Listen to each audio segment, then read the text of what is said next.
18 నెలల కాలంలో 3,00,000 కోట్ల రూపాయలు అప్పు చేసినటువంటి ఈ రాష్ట్ర ప్రభుత్వం కనీసం జడ్పీటీసీలకి, ఎంపీటీసీలకి ఇచ్చేటువంటి హానరోరియం కూడా పే చేయలేని దౌర్భాగ్య పరిస్థితిలో ఉంది అంటే నిజంగా అది చాలా విచారకరం. హైకోర్టులో కడప జిల్లాకు చెందినటువంటి 21 మంది జడ్పీటీసీలు అందరూ కూడా మాకు హానరోరియం గత 18 నెలల నుంచి 20 నెలల నుంచి పే చేయటం లేదు. రాష్ట్ర ప్రభుత్వాన్ని ఎన్నిసార్లు అడిగినా ఈరోజు ప్రజాప్రతినిధులైనటువంటి మాకే జీతాలు ఇవ్వలేని, హానరోరియం ఇవ్వలేని పరిస్థితిలో రాష్ట్ర ప్రభుత్వం ఉంది అని ఈరోజు హైకోర్టులో పిటిషన్ దాఖలు చేసినటువంటి దౌర్భాగ్య పరిస్థితి బహుశా ఆంధ్రప్రదేశ్ రాష్ట్రంలో మొట్టమొదటిసారి మనకు వచ్చిందేమో అనిపిస్తుంది. ఇప్పుడు వాళ్ళకి ఇచ్చేటువంటి గౌరవ వేతనం అనేది ప్రజాప్రతినిధులు, మరి ఎమ్మెల్యేల జీతాలు, ఎంపీ జీతాలు అయితే ఆపుకోవటం లేదు కదా.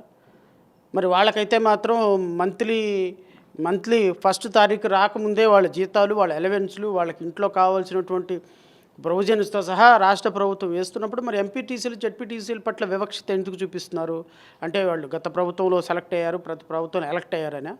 సో ఇది రాష్ట్ర ప్రభుత్వం ఒక పక్కేమో 3,00,000 కోట్ల రూపాయలకు పైగా అప్పు చేసి, ఇంకో పక్క వందల వేల కోట్ల రూపాయలు, యోగాకు 300 కోట్ల రూపాయలు, జన్మదినాలకి 100 కోట్ల రూపాయలు, తర్వాత అమరావతి మొక్కలు నాటడానికి, మొక్కలు పీకటానికి 100 కోట్ల రూపాయలు, నీళ్లు ఎత్తేయడానికి 450 కోట్ల రూపాయలు, చంద్రబాబు నాయుడు గారికి, నారా లోకేష్ గారికి, పవన్ కళ్యాణ్ గారికి ఫ్లైట్ ఖర్చులకు 100 కోట్ల రూపాయలు ఖర్చు పెడుతున్న ప్రభుత్వం ప్రజాప్రతినిధులకు కనీసం జీతాలు ఇవ్వలేని పరిస్థితుల్లో ఉంది అంటే అది అత్యంత దుర్మార్గం. జేబీపీ పార్టీ చాలా తీవ్రంగా ఖండిస్తుంది. ఈరోజు ప్రజాప్రతినిధులైనటువంటి వ్యక్తులకు కూడా జీతాలు ఇవ్వలేని పరిస్థితిలో రాష్ట్ర ఆర్థిక పరిస్థితి ఉంది అంటే ఎంతకంటే దౌర్భాగ్యం ఏమి లేదు. యాక్చువల్గా పవన్ కళ్యాణ్ అనేటువంటి వ్యక్తి పంచాయతీరాజ్ డిపార్ట్మెంట్లో పంచాయతీరాజ్ శాఖని చాలా సమర్థవంతంగా నిర్వహిస్తాను, మోడీ నాకు చాక్లెట్ ఇస్తాడు, అమిత్ షా నాకు బిస్కెట్ ఇస్తాడు అని రాష్ట్ర ప్రభుత్వానికి సంబంధించి పంచాయతీరాజ్ డిపార్ట్మెంట్ ఇవ్వాల్సినటువంటి కనీస వేతనాలు కూడా జడ్పీటీసీలకు, ఎంపీటీసీలకు ఇవ్వకపోతే మీరు రాష్ట్రంలో అద్భుతంగా గ్రామాలను ఏ విధంగా పునరుద్ధరిస్తారు? ఏ విధంగా పంచాయతీలను బలోపేతం చేస్తారు? ఏ విధంగా సర్పంచులని వీళ్ళకి సంబంధించిన నిధులు ఇస్తారు? ఇదంతా ప్రభుత్వం పూర్తి దివాలా కోరుతనంగా వ్యవహరిస్తుంది.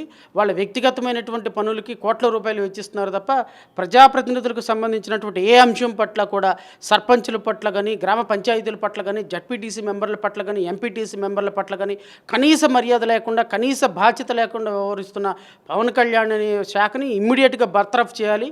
రాష్ట్ర ప్రభుత్వంలో జడ్పీటీసీలకి, ఎంపీటీసీలకి రాష్ట్ర వ్యాప్తంగా వాళ్ళకి పే చేయాల్సిన హానరోరియంలు పే చేయకపోతే మాత్రం ఇది ప్రభుత్వానికి మాయన మచ్చ అనే విషయం అయితే మాత్రం జేపీ భారత్ పార్టీ భావిస్తుంది. సుమారుగా రమారమి నాకు తెలిసినంత వరకు ఒక ఎంపీటీసీకి 2,50,000 రూపాయలు గౌరవ వేతనం రావాలి. అట్లా 21 మంది హైకోర్టులో కేసు వేశారు. ఈ విధంగా రాష్ట్ర వ్యాప్తంగా ప్రతి ఒక్కళ్ళకి కూడా 18 నెలలు, 20 నెలల నుంచి ఈ ప్రభుత్వం ఏర్పడిన దగ్గర నుంచి పెండింగ్ ఉంది. రాష్ట్ర వ్యాప్తంగా ఉన్న జడ్పీటీసీలకు, ఎంపీటీసీలకు ఎవరికి కూడా గౌరవ వేతనం రావటం లేదు. సో ఒక జిల్లాలో వాళ్ళు కేసేసారు, మరి రాష్ట్ర ప్రభుత్వం, రాష్ట్ర వ్యాప్తం మొత్తంగా ఒక్కొక్కరికి 2,50,000 చాలా చిన్న వేతనం అది కూడా ఇవ్వలేని పరిస్థితుల్లో రాష్ట్ర ప్రభుత్వం ఉంది. బహుశా రేపు ఈ కడప వాళ్ళు వేసిన తర్వాత రాబోయే ఒక మండలం వాళ్ళు వేస్తే ఇంత అమౌంట్, రేపొద్దున ఇంకా రాబోయే కాలంలో రాష్ట్ర వ్యాప్తంగా వీళ్ళందరూ కూడా రాష్ట్ర ప్రభుత్వానికి రిక్వెస్ట్లు పెట్టుకుంటే నాకు తెలిసి రాష్ట్ర ప్రభుత్వం మరి ఇచ్చే పరిస్థితిలో ఉందో లేదో చూడాలి. ప్రస్తుతానికైతే మాత్రం ఒక్కొక్కరికి 2,50,000 రూపాయలు గౌరవ వేతనం రావాలి. అలా 21 మంది హైకోర్టులో వేశారు. ఇంకా నాకు తెలిసి రాష్ట్ర వ్యాప్తంగా ఉన్న జడ్పీటీసీలు, ఎంపీటీసీలు వేస్తే ఎన్ని కోట్ల రూపాయలు పే చేయాల్సి వస్తే రాష్ట్ర ప్రభుత్వం నిర్ణయించుకోవాలి. చరిత్ర సృష్టించినోడు ఇప్పుడు ఆ చరిత్రని తిరగరాయబోతున్నాడు. అబద్ధాల గోడల్ని బద్దలు కొట్టి నిజాలను రాగా మీ ముందుంచబోతున్నాడు.